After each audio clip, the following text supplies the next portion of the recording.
దేవుని స్తోత్రం. మీ అందరికీ వందనాలు. ప్రతిరోజు మనము బైబిల్ గ్రంథం నుంచి ఒక వాక్యాన్ని చదువుకుంటున్నాము.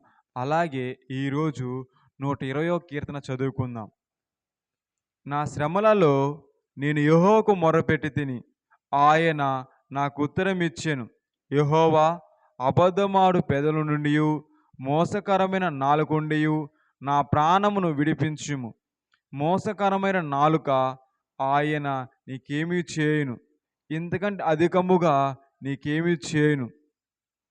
తంగేడు నిప్పుతో కూడిన బాణమును, బాలుడుల వాడిగల బాణమును నీ మీద వేయును.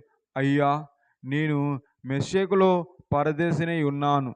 కేదారు గుడారం యొద్ద కాపురమున్నాను.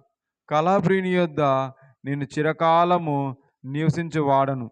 నేను కోరినది సమాధానమే.